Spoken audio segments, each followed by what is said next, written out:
Pinagpalang araw po para sa ating lahat. Purihin po ang Panginoon Diyos. Bago po ako magpatuloy, gusto ko lamang po kayong kwentuhan.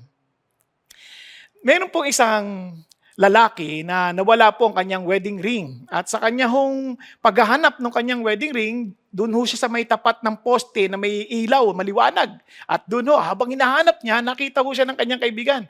Pare, anong ginagawa mo? Hinahanap ko yung wedding ring ko eh. Kanina pa nga ako eh. Tulungan kita. Tinulungan naman siya ng kaibigan. Hanap.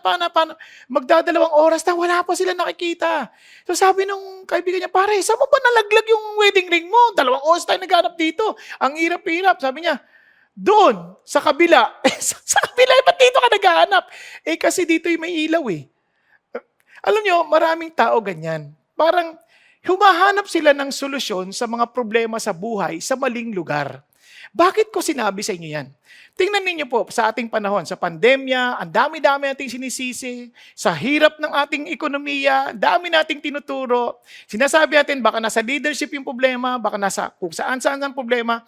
Yun po ay maaaring isa sa mga dahilan, pero meron po talaga mas pinag-uugatan pa. Ayon po sa pag-aaral, ang pinakamalaking problema sa dating sa lipunan ay lagi pong nakatuon sa pinaka-basic unit nito. Ano po ba yung basic unit ng society? Pamilya. Tingnan ho natin sandali ang isang pag-aaral na ginawa. Napakagandang pinalabas din ho ito ni Jesus Losada. Ito pang sabi niya, na napakalinaw at napakagandang pag-aaral. Hindi lamang po sa kasalukuyan, ngunit maging sa kasaysayan. Sabi niya, family breakdown leads to social instability. Ito po ay mahalagang mga aralin mula sa kasaysayan. Yun ang sabi niya. Na yung pong imoralidad, sumisira ng pamilya. Yung sirang pamilya, nagdudulot ng kahinaan ng lipunan. At ang mahinang lipunan ay nagpapabagsak ng sibilisasyon. Ng bigat, di ba? Now, tingnan niyo po ang kanyang pangdagdag na sinabi. Sabi niya, ang kawalan ng pag-iingat o pagiging immoral sa bagay ng sexual. Sabi niya, bagay ng hindi tapat sa asawa, pornografiya, ay nagdudulot ng pintuan or siwang na kung saan ang tao ay mahuhulog saan? Sa mga sakit na nakakahawang sexual. Kaya nagdudulot ito ng paghihiwalayan at kasiraan ng pamilya.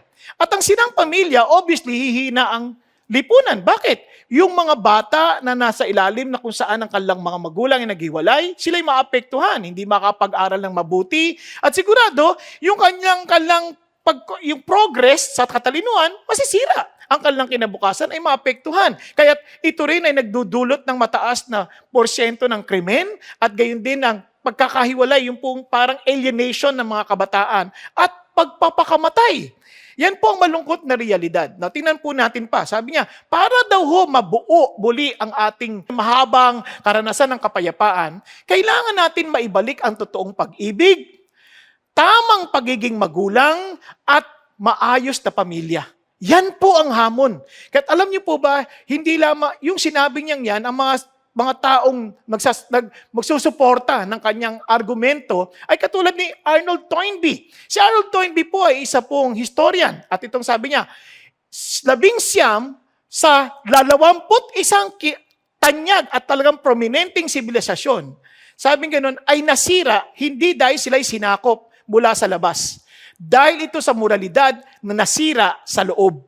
Yun ang sinasabi niya, kaya pinagtibay yan. Si Joseph Daniel Unwin, isa rin pong British anthropologist. Actually, social anthropologist po siya. At ito po ang sabi niya, ito po si Joseph, sumulat po siya ng aklat, Sex and Culture. Ang liwanag po dito. Pinagtibay po niya dito na yung pong kawalan ng galang sa pamilya dahil sa kanilang pagpabawalang bahala sa sexual behavior, nagdulot ng kasiraan ng mga sibilisasyon. Alam niyo po ba kung ilan ang inaral niya? 80 tribo or bayan at 6 na sibilisasyon. Can you imagine, sa dami ng kanyang inaral, pare-pareho po, magiging maingat sa pamilya, aangat, pagiging prosperous yung mga bansa, biglang magwawala pagdating sa bagay ng sexual, masisira ang pamilya, pagsira ng pamilya, sira din ang sibilisasyon at ang bayan. Nakakalungkot. Pero hindi ito pinapansin ng maraming tao. Sa iba nga, lagi pang ine-excuse, walang kinalaman ng pamilya sa pamumuno at galing ng isang tao. Hindi ho totoo yan. Kasi sabi nga kahit sa Bible nakakagulat, paano mo papamunuan ang household ng Diyos kung hindi mo kayang pamunuan ang iyong pamilya? Kaya malaking bagay yun. Kasi kung malaki nga hirap ka yung palit ka, malihirap ka malaki pa. Kaya minsan, kahit sa pagpili natin ng mga namumuno, hindi natin yan pinapansin kasi in our understanding, hindi masyado na ignorante sa realidad na inaral na ng maraming tao ng mga libong taon na kasaysayan. Sa totoo lang, ito sabi po ni Zig Ziglar, as the family goes, so goes the nation. Kaya gusto malaman anong kinabukasan ng bansang to? Tingnan lang natin mga pamilya natin. Itong pandemya na ito, ang laking pagbubunyag sa atin kung anong uri ng pamilya meron tayo. Kasi doon na tayo na lang magkakasama eh. Tayo magtutulungan. Kaya ang laking bagay ho niyan. Kaya it affects our family. Napaka-importanting maintindihan nyo. Kaya nga ho sa pag-aaral, sabi nga nila, sa family, talaga is under attack. At sa fatherless account, ito sabi nila, 85% na nakakulong na bata. Sabi niya, 63% na nagpakamatay. 75% na naging substance abusers. O ibig sabihin mga addict, ganyan. 71% doon na hindi nakapagtapos sa pag-aaral. Walang tatay. May tatay, pero maaring wala yung tatay in a sense that absent yung tatay. And imagine ninyo kung paano na lang kung wala na talagang tatay dahil sumakabilang bahay na. Now, hindi yung pang-iinsulto, hindi yung para pagtawanan natin ang bagay na ito. Ito ay isang masakit na realidad na kailangan nating tugunan. Dahil kung gusto natin isang maayos sa pamilya, kami po hindi kami perfect family. Laki ho ako sa hirap. Kung meron po ako ipagpapasalamat sa Panginoon Diyos, ang nanay at tatay ko, nilaban nila ang kanilang relasyon. Hindi ko masasabi silang maayos sa pamilya dahil sa pag-aaway nila, nakita ko ang kanilang kamalian, nakita ko yung kanilang yung mga kakulangan. The goodness of God, kahit na ho, ang dami namin pinagdaan ng problema dahil konti lang naman kami yung kakapatid, siyam lang. Pero isipin ho ninyo na ayos ho yung pamilya namin. Anyway, so yun po ang dapat nating ilaban. So, kaya po ang ating talakay ngayon napaka-importante. At sa mga susunod na linggo, so ito pong mga pag-uusapan natin. But today, we have to discover God's design for the family. Kasi may magandang disenyo ang Diyos sa pamilya. Kaya hangad ng Diyos. Kaya nga, yung marching order sa atin is to disciple our family, to make disciples, at ang unang beneficiaries dapat pamilya natin. Bakit? Kasi yung discipleship na nais ng Diyos is for us to have a better life. Can you imagine? Kaya nais ng Diyos, sundin ninyo yung gusto ko. Bakit? Kasi gusto ko kayong mapagpala. Gusto ko kayong maintindihan yung totoong buhay. Kasi po yung Biblia, ito po'y napaka-practical na talagang pinapakita yung tamang pag-unawa sa buhay. Tingnan niyo po, sabi ho ng Bible, behold, children are a gift of the Lord. The fruit of the womb is a reward, like arrows in the hand of a warrior. So are the children of one's youth. Ano sasabi ng Panginoon Diyos? Ang mga anak, naku, regalo yan ng Diyos. At hindi lang yan. Yan ay parang mga palaso sa sandata ng isang mandirigma.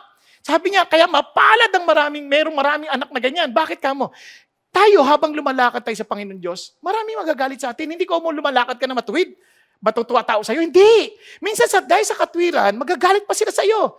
At patawagan ka ng kung ano-anong pangalan, talagang they will insult you. But ito isang bagay. Kapag ayos ang pamilya mo, yung mga anak mo, ang sandata mo. Bakit? Tingnan nyo, they will not be ashamed when they speak with their enemies in the gate. Why? Kasi kahit anong paninirang sabihin laban sa'yo, hindi nila kayang sirain pag ayos ang pamilya mo. Yun ang susi. Lahat ito sa Bible at hindi rin original sa akin paano nyo in-apply. I just learned it and I copied it. Kaya naman, sisimulan ko na agad na hindi maayos ang pamilya ko nagsimula. I had a very bad past. At ang totoo niyan, nabuhay ako sa pamilyang hindi kami malapit sa isa't isa. Nabuhay kami sa pamilyang lagi kami nagsisigawan. Diba? Hihiram lang ng papel o ng ballpen. Pero ang ballpen mo, o yun na, bibabato pa. Di ba? Ganon ang pamilya namin. Kaya, pero sa awa ng Diyos, hindi na kami ganon. Hindi na namin binabato, inaabot na. Di ba? At sa awa ng Diyos, walang sigawan. Now, paano nangyari yun? Yan, yung pag-uusapan natin yan sa mga susunod na araw. Pero bago yan, let's discover the design for God's design for the family. Una, to show God's goodness. Alam niyo po ba, itong showing God's goodness, pag nakita mo yung laobin ng Diyos, kung bakit niya inimbento ang pamilya. Tatandaan natin, hindi ito imbento ng tao, hindi ito parang tinatawag na parang social, parang construct, hindi ganyan. Kasi ang tingin ng tao ngayon parang we are just influenced by our environment. Hindi ho, ito ay isang realidad na kailangan ng tao because it was invented by God. Tunan niyo una, nung inimbento ng Diyos ito, this is exactly what He said. Sabi ng Bible, then the Lord God said, "It is not good for the man to be alone. I will make him a helper suitable for him." Nung nilikha ng Diyos ang tao, una niyang nilikha ang lalaki. Binigyan niya ng trabaho. Napakaganda ng kanyang environment. It was a perfect environment and God was with him. Can you imagine? He has fellowship with God. May trabaho siya. God gave him responsibility. Now, ang amazing sa Diyos, dahil si Adan wala pang kasalanan, hindi niya iniisip ang kanyang sarili. Kasi ako naniniwala ang kasalanan, maiintindihan mo pag nakasentro ka sa sarili mo. But since he was so centered on God, he was not even thinking of what he needed. Kaya naman, ang Diyos mismo nakakita ng kanyang pangailangan. Sabi niya, it is not good for the man to be alone. Now, bakit kasi hindi agad nilikha ng Diyos yung babae? Bakit na lang kasi dapat hinilikha niya na agad? Nagkamali siya, doon niya lang naisip, kulang. Ganun ba yun? Hindi. Gusto niyang ipaunawa sa atin na yung ating Diyos, kaya niya sinadya yan para maintindihan natin yung idea ng pag-unawa sa katauhan na pinapaunawa ng Diyos sa atin na hindi tayo pwedeng mabuhay mag-isa. Bahit magandang environment, hindi mo kakayaning mag-isa. Kaya nga po, sa pag-aaral, nagulat po ako, meron pong isang emperor, one of the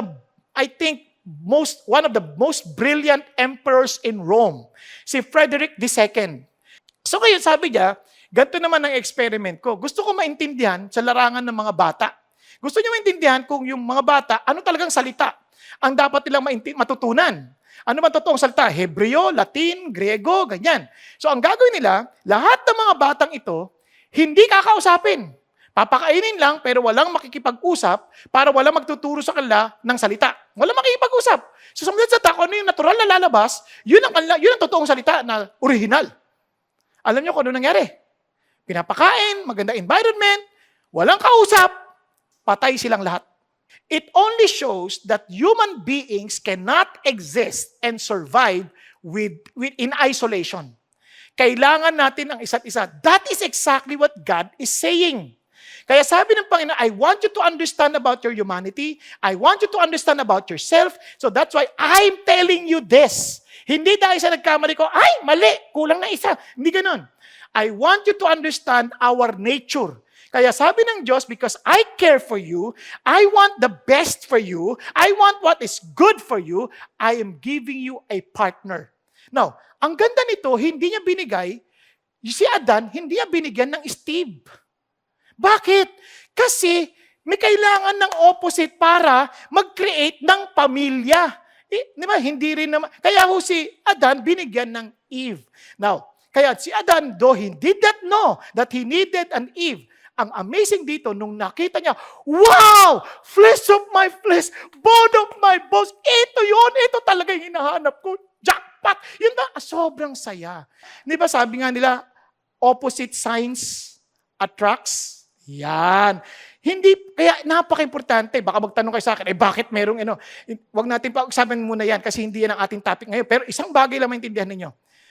Tatandaan natin, the idea of God when He created the family, male and female.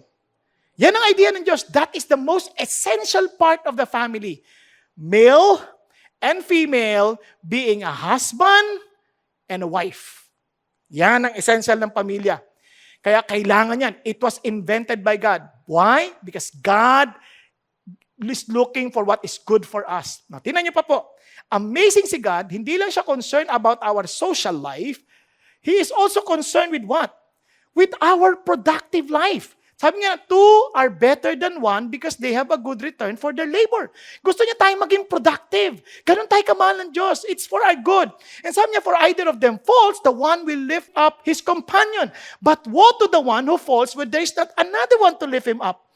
Sabi ng Panginoon Diyos, tayong lahat, we need somebody else. If you want to be productive, you need a partner. Kaya nga, tinan niya sa Tagalog, ang Tagalog nagbigay ng napakagandang tawag sa pamilya. Tahanan. Bakit tahanan? Tingnan nyo, nadadapa. Lahat tayo dumadaan sa bagyo. May bagyo ng pagbabago, may bagyo ng kabiguan, may bagyo ng yung rejection. We need people or a family to lift us up. Di ba pag uuwi ka sa bahay, nadapa ka, iyak ka, sa bahay, meron kang tatahanan. Ibig sabihin, magpapatahan sa'yo. Di ba? Nangyari sa atin, meron tayong bahay, ginawa nating tirahan. Ay, tirahan. Di ba? Kaya tirahan ng tirahan kasi. Di ba? Naging, hindi dapat ganun. Dapat, ang pamilya, tahanan. Kaya napaka-importante nito. Because God cares for us. He knows that we have so many storms in life na hinaharap, and we need a family to lift us up. One of the darkest moments in my life, when I was kicked out from where I used to minister. And alam niyo po ba, nakakagulat po. I thank God for my family. I thank God for my wife. Alam niyo paano ko kinomfort ng wife ko? Ano sabi niya lang sa akin? Di ba, Libong, believe ako sa'yo. Di bali, ang tingin ng maraming tao parang wala akong kwenta. Dahil sa isang pagkakamali. But there is a family who would remind you of the love of God, telling you, I believe in you. Bigay ng Diyos yun. Kasi yung goodness na yun is a reflection of God's goodness. Kaya napaka-importante niyan. Kaya tinan nyo, hindi natapos yan dyan. Tinan nyo, sabi niya, and if one can overpower him who is alone, two can resist him, and a cord of three strands is not quickly torn apart. Bakit may pangatlo agad? As if God is saying, if you are one with me, kayong dalawa, and you are with me, panalo. Kaya nga, ito ay isang bagay na dapat nating huwag kakaligtaan. God invented the family because we need people. It is good for us. It only shows how good God is. Are you following? Now, and ito pa, sa buhay, we want to be successful, obviously. Sino bang ayaw? But how can we be successful without learning how to relate? Paano tayo matuto sa relationship? Family. Diyan talaga magkakasubukan. Kasi pwede tayo mag-hypocrite sa ibang tao. Pero sa pamilya, hindi ka pwede mag-hypocrite. Doon makikita mo kagad yung totoo mong integridad, yung katotohanan patungkol sa iyo. Kaya minsan galit tayo sa mga tao nakakilala sa atin ng husto. Kasi hindi tayo makatago. Kaya minsan galit tayo sa asawa natin kasi hindi tayo makapagtago. Yung alam na alam niya yung anong kahinaan natin, pati amoy natin, alam na alam, sila lang nakakapagsabi, uy, ang baho mo na. Pero sa ibang tao, hindi niya sabihin, ganun lang, gusto mong candy, ganyan. Ang ibig lang sabihin ng bablet. Ano mo yung ganyan? Bakit candy ang Pero sa asawa, uy, ang baho na nangininga mo, mag-toothbrush ka na. Ganyan, diretso yan. Kaya minsan ayaw natin sila dahil parang lakas-lakas ng dating mo. But it only shows kung talaga yung mapagkumbaba tayo. Tulong sa atin yan, protection sa atin yan.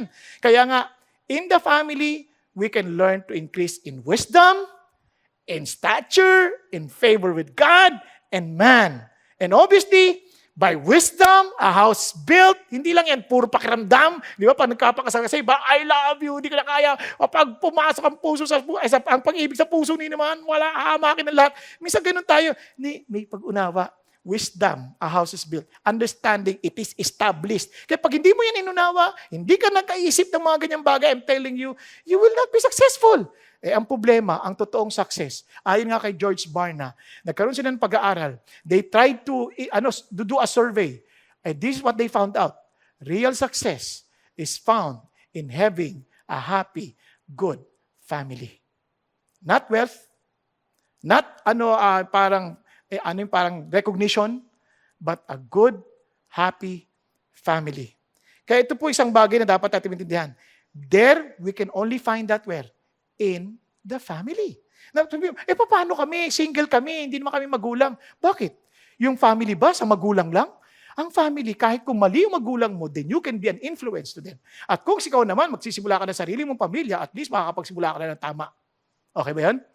At least maayos yung kinabukasan mo. Sabi nga ni, naalala ko sa nabili ni Pastor Peter Todd long ago, sabi niya, hindi mo mabago nakaraan o yung mga ancestors mo, hindi mo na mababago yan. But at least, mai-influensyahan mo yung mga susunod sa iyo. And ganoon din sa atin, itong amazing sa Panginoon Diyos. Hindi nalilimitahan ng pamilya sa ating sariling pamilya lang. Look at Jesus Christ. Sabi ni Jesus, and he answered the one who was telling him, said, who is my mother and who are my brothers? Sabi ni Jesus, single si Jesus, single. And stretching out his hand, sabi niya, toward his disciples, said, behold, my mother and my brothers, whoever does the will of my Father who is in heaven, he is my brother and sister and mother. Now, so hindi mo pwede sabihin na, ay, binata ako, dilaga ako. Hindi. Those who follow the Lord, they are your family. Influence people. Kung wala silang sumusunod sa Diyos, make them obey Jesus. Yun nga yung make disciple. Then you have the family. Kaya, ito ang amazing. We have so many storms in life, but if our family is built and founded on Jesus, ano masabi niyo? Stable. Tingnan nyo. Ito, surprisingly, yan ang ginamit ng Panginoong Jesus na illustration. Anyone who hears these words of mine, if you are respecting me, if you recognize me as your Lord, I'm telling you, you will act on them. And maybe compared to a wise man who builds, look at the words, his house. Di ba? Anong picture ng house? Building lang? Hindi. On the rock. And the rain fell, and the floods came, and the winds blew and slammed against that house, and yet it did not fall, for it had been founded on the rock. So what Jesus is saying, if I am the foundation of your family, that family will be strong. Kahit dumating ang maraming bagyo, mananatili ang matatag. Di ba? Hindi ko sinasabing exempted kayo sa bagyo. Hindi ko sinasabing exempted kayo sa mga problema. But pag dumating yan, manatiling matatag. Dahil bakit? Because unless the Lord builds the house, the labor of man who built it would be in vain. Nagkakaintindihan tayo. Nakarelate yan, tinan nyo. Pati sa pagkain, it is vain for you to rise up early, to retire late. Yung iba sa atin, ang ating habol lagi is to make our family prosperous economically, that we have forgotten na ang totoong foundation ay hindi sa pera, kundi kay Jesus Christ na nagbibuild ng pamilya. Kaya nga, this is the challenge for us. Yun ang dahilan kung bakit sa ikalawang design ng Diyos is to pass on godly legacy. Because our family should not be founded o hindi dapat yan ang pundasyon, hindi dapat pera, hindi yaman, sabi niya, si God. Kaya nga tuloy tayo. Kaya we have to pass on godly legacy. Look at God said. Sabi sa Psalm 78.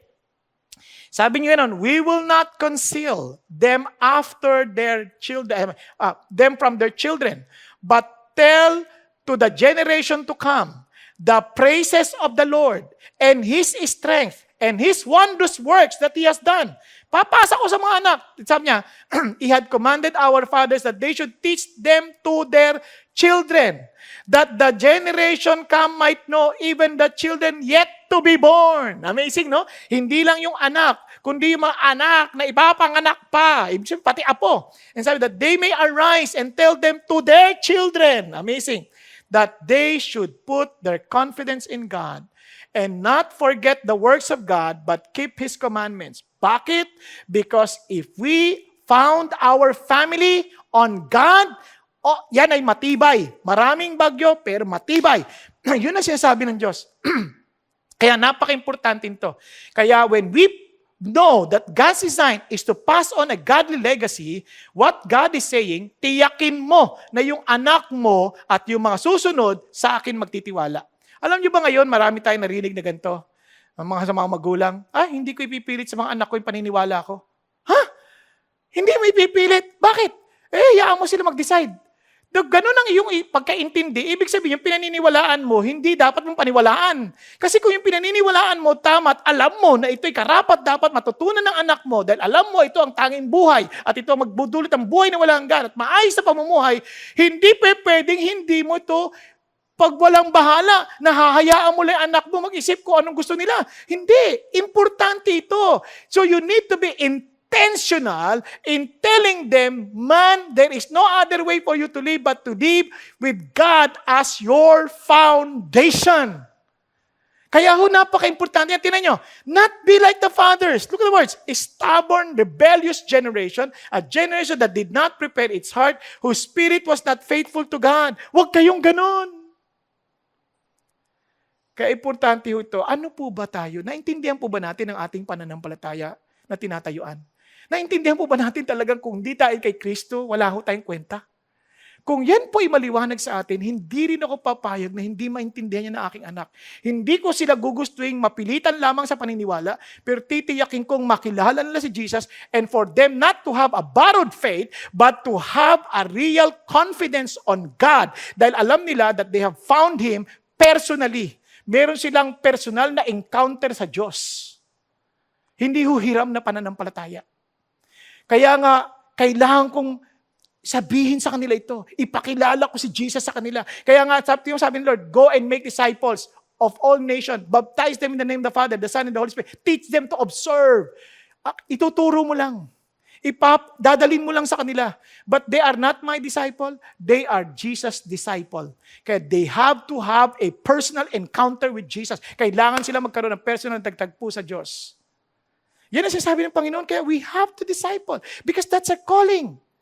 And, thirdly, to fulfill God's assignment. Kasi meron pong assignment ang Diyos sa bawat pamilya. Kaya nga, iba-ibang pamilya natin. Hindi nyo ba napansin yan?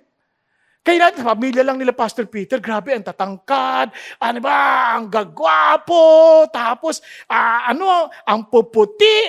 Tapos sa pamilya ko, kabaliktaran. Di ba? Ang liliit, ang lalaki ng mata, mas gwapo. Ay, joke na. Lahat naman gwapo at saka maganda sa pangalan ng Panginoon Diyos kasi siya gumawa niyan. Pero ito, but what God is trying to say, mayroong mga pinufulfill na assignment yan. Lahat tayo may pinufulfill na assignment. Ano yung assignment natin? Look at this. Genesis. Then God said, let us make man in our image. Wow! Ano sabi ng Lord? He created us in His image according to our likeness, mga plural our likeness, and let them rule over the fish of the sea, over the birds of the sky, over the cattle over the earth, and over every creeping thing that creeps on the earth. Ano sinabi ni God sa kanila? Okay, kayo sila ang mga ngalaga ng lahat ng iba kong nilikha. They're above them, they will take care of them. Ibig sabihin, pati environment, alagaan nila yan. Then God created man in His own image, and in the image of God, He created him, male and female. Okay, napansin nyo, babae o lalaki, they are created in the image of God. Now, tinan nyo po, ang amazing dito, and God blessed them, and God said, then be fruitful and multiply, and fill the earth, and subdue it. Sa palagay nyo, bakit gusto ni God na punuin ang mundo ng tao? Magpakarami kayo, punuin niyo ang mundo. Alam niyo kung ang dahilan niya? I want you to fill the whole earth with my image. Yun ang puso ng Diyos. That is our assignment. Na kahit saan tayo, sa bahay, sa trabaho, sa eskwelahan, kahit saan tayo magtungo sa palengke, sa grocery, ang hangad ng Diyos is His image would be evident. Nadala-dala natin yung image ng Diyos. Ang problema, nung nagkasala ang tao, sa Genesis chapter 3, ang image ng makasalanang tao ang ating naikalat. Kaya ang hamon ng Diyos sa atin ngayon ay ito. Sabi niya, ito kaya naman ito ang hamon ko sa iyo. Maggawin mo silang alagad ko. Madalit namatay ako sa krus ng Kalbaryo, inayos ko yung problema niyong kasalanan, I want them back to my image. Kaya nga, baptize them in the name of the Father, the Son, and the Holy Spirit. Kasi yung word na baptizo, paglubog, palit ng kulay, para mapalitan yung image, maibalik sa imahe ng Diyos, God the Father, God the Son, and God the Holy Spirit. Kaya nga, sa buong mundo ulit, pabalik naman. Reversal ang ginawa ng Diyos. Kung noon na hindi natin maituloy, nire-reverse niya ngayon. Siya ang umayos, ang pangalawang Adan, at itawagin mo sila ulit, maging alagad ko, that they would be back into the image of God. Anong image ng Diyos? A loving God The Son loving the Father loving the Son, the Holy Spirit glorifying the Son, honoring the Father. Yung image of a real family where we are to love one another, honor each other, glorifying each other, knowing that we are all carriers of the image of God. Kaya ang bawat pamilya ay mayroong special calling. Tulad ni Abraham. Si Abraham pinili ng Diyos. And I will make you a great nation. I will bless you and make your name great. Kaya nga pinagpapala niya pati yung productivity natin. Bakit? Because I will bless those who bless you, and the one who curses you, I will curse. And in you, look the words, all the families of the earth will be blessed. Yung dinahangad ng Diyos sa marami sa atin, that the families would be blessed because we are exemplifying the kind of family that God wants everyone to experience. Ang sarap nung kanyang paalala sa ating lahat. And look at this. Kaya naman, ingat din si Abraham sa pagpili na mapapangasawa ng kanyang anak. Di ba? For I have chosen him so that they may have command his children, his household. Yun ang sabi ng Lord. And after him to keep the way of the Lord, and by doing righteousness and justice, so that the Lord may bring upon Abraham what he has spoken about him. Dahil may panawagan ako sa inyo, sabi ng Panginoon, ganito dapat kayo mabuhay. Nawalan po ninyo, hindi ko mo naglilingkod sa Diyos, exempted sa problema. Ito malungkot na realidad. Ingat ho tayo rito. Pag nakalimutan natin na mayroon tayong assignment sa Diyos, masisira ho tayo. Kaya nga sa aming pamilya, meron kami sariling mission statement. Ikikwento ko yan one of these days. Pero as of now, gusto ko maintindihan natin na pinaalala rin sa akin ng Diyos yun. Habang nakikinig ako sa turo ng Panginoon Diyos, lalo na sa turo din ni Pastor Peter, na ginamit ho ng Panginoon ng kanilang pamilya as an example. Kaya nga sabi ho, ito ho, ang malungkot na realidad, for example, is 1 Samuel 1:3. Now the sons of Eli, Hophni and Phinehas, were priests to the Lord. O, tinan nyo nangyari. Now Eli was very old, and he heard all that his sons were doing to all Israels, and how they lay with the women who serve at the doorway of the tent of meeting, walang galang. In that day, I will carry out against Eli. Oh, kasi yung magulang, dapat yun ang tinuturo niya sa anak niya. Eh, hindi niya na ituro. All that I've spoken concerning his house from beginning to end. For I have told him that I'm about to judge his house forever. Huhusgahan ko ang kanyang pamilya dahil sa kasalanan na kahit alam niya na ginagawa nila, because his sons brought curse on themselves and he did not rebuke them. Kahit nakita niya ng mali, hindi niya pa rin sinusuway. Hindi niya pa rin tinuturo kung ano yung nararapat. Kaya ang sabi ng Lord, sila ay kakastiguhin ng Diyos. Unfortunately, dahil sa pagmamahal ng Diyos, He has to do that. Hindi lang para sa kanila, kundi para sa mga tao na nakapaligid sa kanila. Because God wants to protect also the others.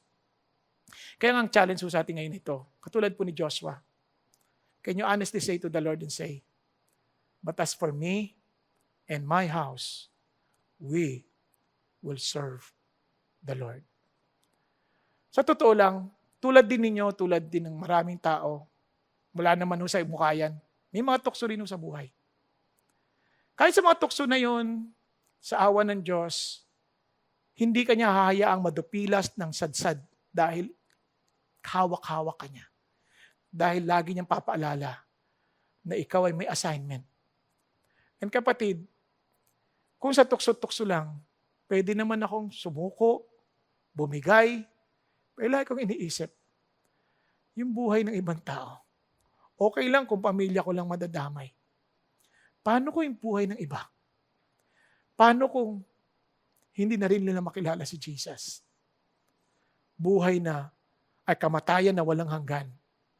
Hindi ho yun mas madaling pakiramdam. Pero ito pong napakagandang balita. Maaring habang nakikinig kayo, paano na kami? Huwag kayong mag-alala. Hindi naman maayos talaga, hindi kami perfect, pero inayos kami ng Diyos. Ito, papaliwanag sa iyo, ito ang talatang nagbigay buhay din sa akin. Ito sabi ng Bible. But what is the surpassing greatness of His power toward us who believe? Ano yung kapangyarihang meron tayo ng mga nananampalataya kay Jesus? Ito ay ayon sa ginawa at kalakasan ng kanyang kapangyarihan. Ano yun? Na binuhay niya muli si Jesus Christ. Siya, nung binuhay mula sa kamatayan at naupo doon sa kataas-taasan, sabi niya, sa kanang kamay, sa kalangitan. Now, tingnan niyo po yung ibig sabihin. Yung bumuhay kay Jesus, yan din ang kapangyarihang kumikilos sa atin ngayon. What I'm saying is this, Kung sa pakalagay mo, ay paano ako babalik sa asawa ko? Gusto ko man maayos, wala na akong damdamin, patay na. Kung patay nga nabuhay ni God Yan pang patay na damdamin lang, parte lang ng pagkatao mo yan.